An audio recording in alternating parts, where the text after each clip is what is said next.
Sebelum menyaksikan video ini, pastikan tekan tombol subscribe, like, dan komen. Assalamualaikum warahmatullahi wabarakatuh. Selamat siang sahabat, welcome back to my YouTube channel. Pertama-tama jangan lupa untuk subscribe dan like video saya. Kesempatan kali ini saya akan kembali menjelaskan materi tentang kelistrikan. Materi yang saya akan jelaskan yaitu tentang jaringan tegangan menengah atau lebih dikenal dengan JTM. Untuk lebih jelasnya kita langsung ke materinya aja ya. Pada jaringan menengah, kita langsung aja ya ke subbab pertamanya, yaitu deskripsi umum dari jaringan tegangan menengah. Jaringan tegangan menengah atau sering disebut dengan jaringan distribusi primer merupakan bagian dari sistem tenaga listrik antara gardu induk dan gardu distribusi. Pada jaringan distribusi primer umumnya terdiri dari jaringan 3 fasa dengan menggunakan 3 atau 4 kawat sebagai penghantar. Sistem tegangan menengah yang digunakan di Indonesia umumnya yaitu 20 kV. Penyaluran jaringan tegangan menengah terdiri dari 3 macam, yaitu saluran kabel udara, saluran kawat udara, dan sistem kabel tanah. Ruang lingkupnya yaitu sistem distribusi Indonesia dimulai dari terminal keluar atau outgoing pemutus tegangan dari transformator penurun tegangan gardu induk atau transformator penaik tegangan pada pembangkit untuk sistem distribusi skala kecil hingga peralatan pemisah atau proteksi sisi masuk atau incoming transformator distribusi 20 kV sampai 231 atau 400 volt. Seperti pada gambar, yaitu jaringan tegangan menengah dimulai dari gardu induk hingga masuk ke sikring tegangan menengah, lalu disambungkan ke trafo distribusi hingga masuk ke saklar tegangan rendah. Dari saklar tegangan rendah disalurkan ke sikring tegangan rendah hingga masuk ke jaringan distribusi dan jaringan tegangan rendah. Jaringan tegangan rendah disambungkan menuju ke tiang-tiang listrik dan sambungan rumah hingga masuk ke pada pelanggan, yaitu ke rumah-rumah kita. Selanjutnya itu konstruksi dan penyelenggaraan JTM. Konstruksinya ada 3 seperti yang saya jelaskan tadi, yaitu saluran udara tegangan menengah atau SUTM, saluran kabel udara tegangan menengah atau SKUTM, dan saluran kabel tanah tegangan menengah. Saluran udara tegangan menengah atau SUTM adalah konstruksi termurah untuk penyaluran tegangan listrik pada daya yang sama. Konstruksi ini terbanyak digunakan untuk konstruksi jaringan tegangan menengah yang digunakan di Indonesia. Ciri utamanya yaitu penggunaan penghantar telanjang yang ditopang dengan isolator pada tiang besi atau beton. Konstruksinya yaitu terdapat ruang bebas dan jarak aman. Jarak aman adalah jarak antara bagian aktif dari jaringan terhadap benda-benda di sekelilingnya, baik secara mekanis atau elektromagnetis yang tidak memberikan pengaruh membahayakan. Secara rinci terhadap bangunan dapat dilihat pada tabel tersebut. Di sampingnya itu ada uraian dan jarak amannya. Lalu saluran kabel udara tegangan menengah atau SKUTM. Untuk lebih meningkatkan keamanan dan penyaluran tegangan listrik, penggunaan penghantar telanjang atau penghantar berisolasi setengah pada konstruksi jaringan saluran udara tegangan menengah 20 kV dapat juga digantikan dengan konstruksi penghantar berisolasi penuh untuk tipe ini. Konstruksinya yaitu terdapat ruang bebas dan jarak aman juga. Pada SKUTN harus tetap memenuhi syarat keamanan lingkungan keandalan, yaitu sekurang-kurangnya 60 cm dan roll kabel tidak boleh bersambung dengan pohon atau bangunan. Saluran kabel tanah tegangan menengah adalah konstruksi yang aman dan handal untuk mendistribusikan tegangan listrik tegangan menengah, tetapi relatif lebih mahal untuk penyaluran daya yang sama. Dibandingkan dengan SUTM, penggunaan SKTM akan memperkecil risiko kegagalan operasi akibat faktor eksternal atau peningkat keamanan tenaga listrik. Hal ini dapat dilihat dari cara penyalurannya ya, karena SKTM itu berada di bawah tanah. Jadi untuk faktor eksternal lebih kecil kegagalan. Konstruksinya yaitu dilihat dari jarak amannya. Karena menyangkut fasilitas Pemda seperti jalan raya, trotoar, atau instalasi penggunaan lainnya, SKTN harus dilakukan dengan ketentuan SNI sesuai dengan peraturan umum instalasi listrik, yaitu dapat dilihat pada tabel baik konstruksi dan jarak aman.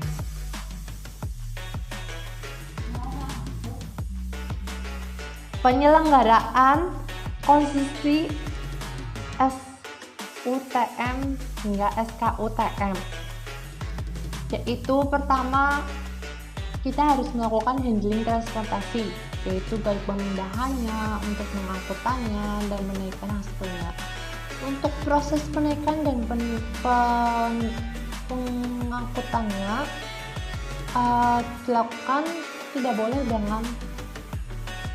dapat dilakukan dengan tenaga manusia, baik dengan forklift ataupun direct bermotor. Baik menaikkan atau menurunnya dilakukan dengan hal tersebut sehingga dapat mempersingkat waktu dan lebih aman. Dan yaitu prosedur penyelenggaraan konstruksi, yaitu persiapan peta rencana dan proses perizinan. Dalam persiapannya yaitu kita perlu memerlukan gambar rencana, izin pelaksanaan, gambar as-built-in drawing utility, dokumen-dokumen permintaan material, persiapan ketika dapat. Kedua, perizinan otoritas setempat dan pengawas unit PLN terkait. Selanjutnya kita perlu mensurvei dan penentuan lokasi titik tiang, sehingga kita dapat mengetahui permukaan tanah yang dipilih dari satu titik ke titik lainnya, lintasannya, terus jaringannya apabila jaringannya itu posisinya berdekatan dan dalam atau tidak, sehingga hal-hal tersebut dapat dipertimbangkan. Berikut adalah tabel urean kegiatan dan urean aktivitas dalam mensurvei dan penentuan lokasi titik tiang.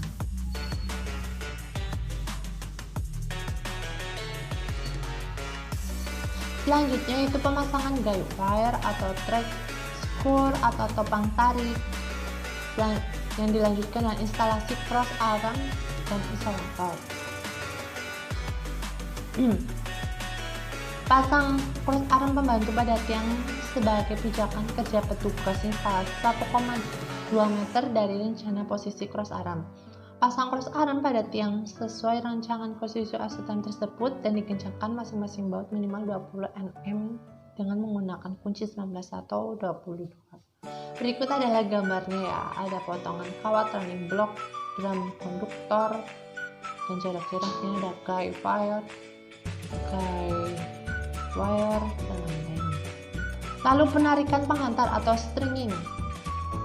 Sebelum melaksanakannya, kita perlu melakukan satu titik beton diberi penguatan sementara K-wire atau J-score di tiang awal dan tiang ujung. Konstruksi instalasi cross arm serta isolator pada masing-masing tiang, kesiapan penghantar, dipasang minimal 2 stringing block, tenaga kerja penarik penghantar, tenaga pengawas lapangan, petugas pengendali kontrol, perkakas kerja, peralatan keselamatan kerja. Hal-hal tersebut perlu diperhatikan sebelum melakukan penarikan penghantar.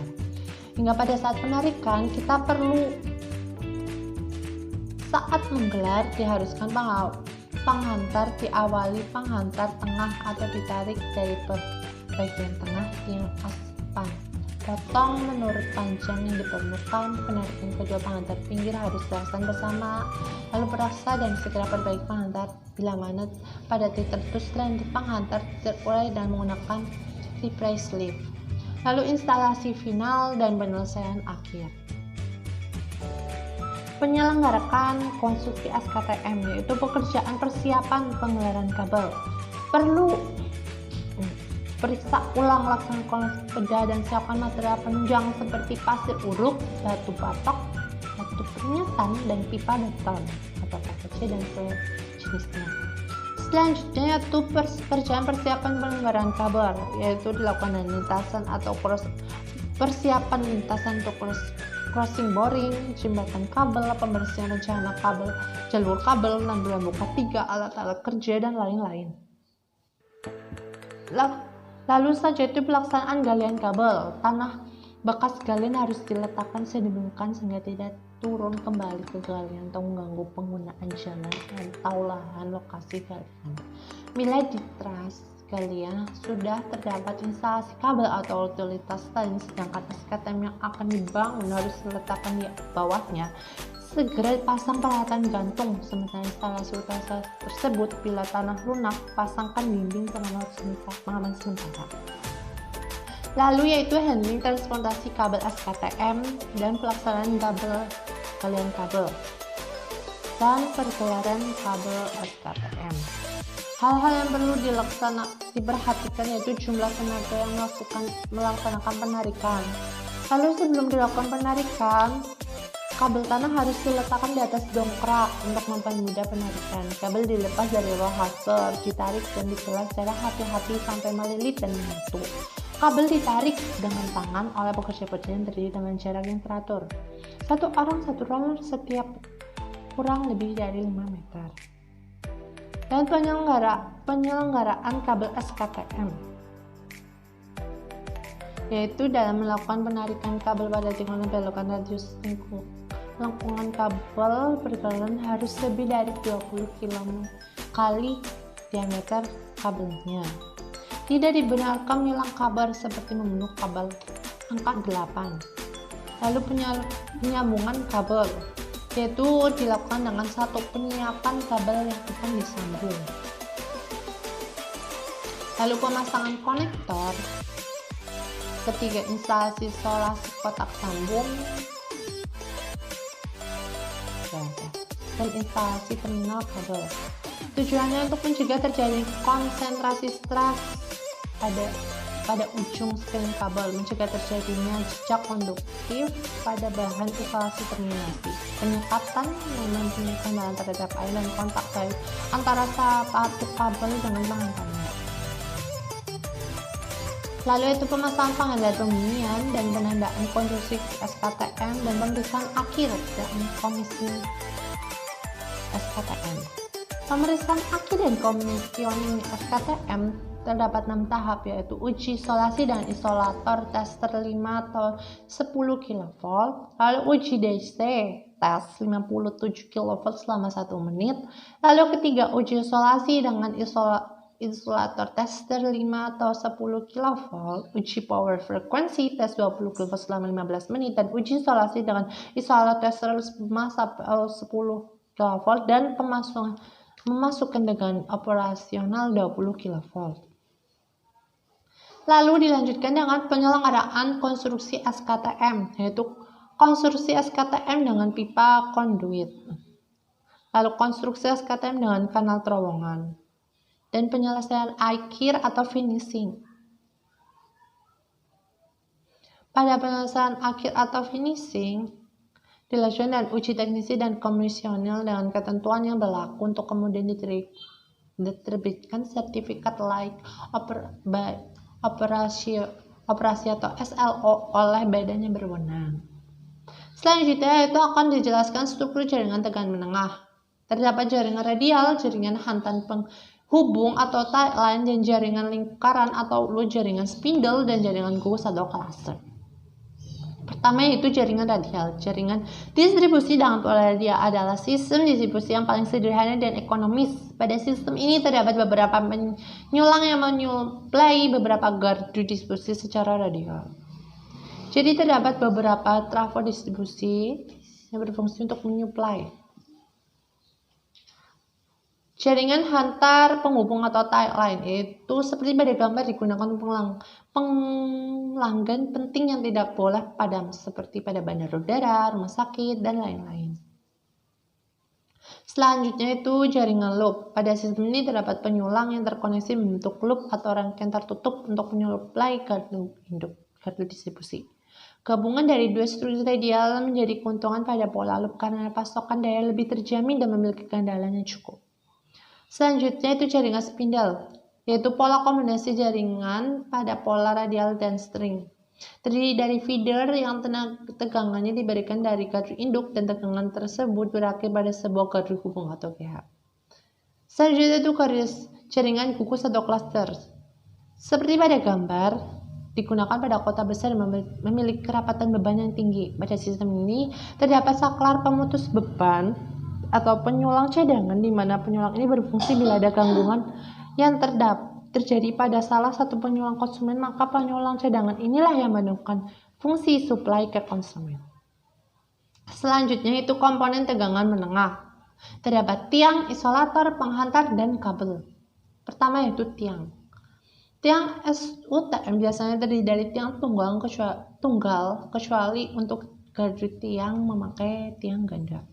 Pemasangan tiang biasanya dipasang di tepi jalan baik jalan raya maupun gang. Terdapat 3 jenis tiang yaitu tiang kayu, tiang besi, dan tiang beton. Selanjutnya yaitu isolator. Isolator memiliki kekuatan mekanis rendah, yaitu digunakan pada tiang tumpu dan tiang dengan sudut kecil. Terdapat beberapa jenis isolator yaitu pin insulator, pin post insulator, line post insulator, piringan, long rod. Dengan keterangan material dasar isolator long rod dapat berupa keramik atau gelas atau polimer. Digunakan untuk menahan gaya kawat dipasang pada tiang-tiang awal, tiang sudut, tiang penegak atau tarik. Selanjutnya itu penghantar, berfungsi untuk mengalirkan arus listrik. Penghantar saluran udara biasanya disebut dengan kawat atau pengantar tanpa isolasi atau tenaga, sedangkan untuk saluran dalam tanah, saluran udara berisolasi biasanya disebut dengan kabel. Kabel terdiri dari 3 berdasarkan pemasangannya, yaitu kabel tanah yang dipasang dalam tanah, kabel instalasi dipasang pada pipa direntang di langit-langit, dan kabel fleksibel yang dipasang pada panel kontrol dan instrumen. Lalu material pelengkapnya yaitu pengikat konduktor pada insulator tumpu, kawat screwdriver pengikatnya, dan material sambungan penghantar. Berikut ada gambar pengikat konduktor pada insulator tumpu dan kawat screwdriver dan pengikatnya, serta material sambungan penghantar. Selanjutnya itu gangguan pada JTM. Gangguan hubung singkat dapat terjadi antara fase 3 atau 2 atau 1 ke tanah dan sifatnya biasanya temporer atau permanen. Gangguan beban lebih terjadi karena pembebanan sistem distribusi yang lebih kapasitas. Gangguan ini sebenarnya bukan gangguan murni, tapi bila dibiarkan terus-menerus dapat merusak peralatan. Gangguan tegangan lebih termasuk gangguan sering terjadi pada saluran distribusi. Proteksi jaringan tegangan menengah. Terdapat alat pengaman celah, alat pengaman lighting arrestor, fuse cut-off, recloser, selectionizer, load break switch. Pertama kita akan melihat alat pengaman celah. Terdapat 4 jenis ya dari gambarnya, yaitu alat pengaman celah batang dan alat pengaman celah batang. Walaupun namanya sama, bentuknya beda ya guys, bisa dilihat, sahabat bisa dilihat. Lalu pada alat pengaman celah sekring dan alat pengaman celah tanduk.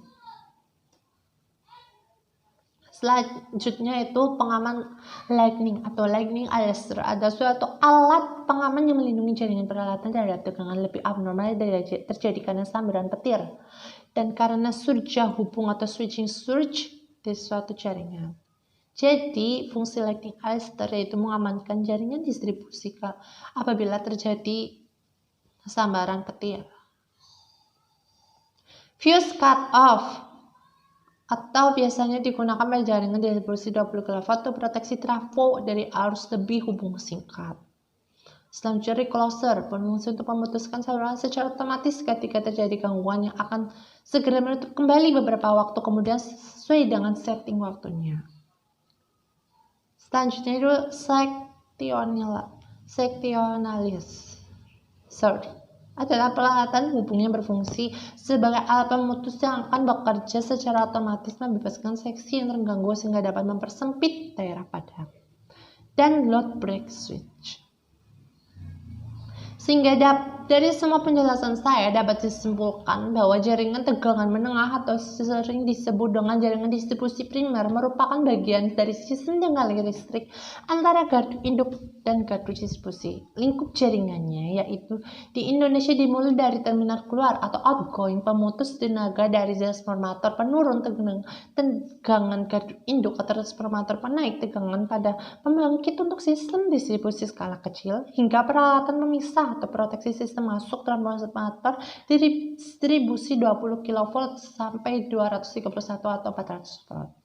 Konstruksinya dilihat dari 3 macam konstruksi, yaitu saluran udara tegangan menengah, saluran kabel udara tegangan menengah, dan saluran kabel tanah tegangan menengah. Ya, saya rasa cukup penjelasan saya mengenai jaringan tegangan menengah pada kesempatan kali ini. Kurang lebihnya saya mohon maaf. Wassalamualaikum warahmatullahi wabarakatuh.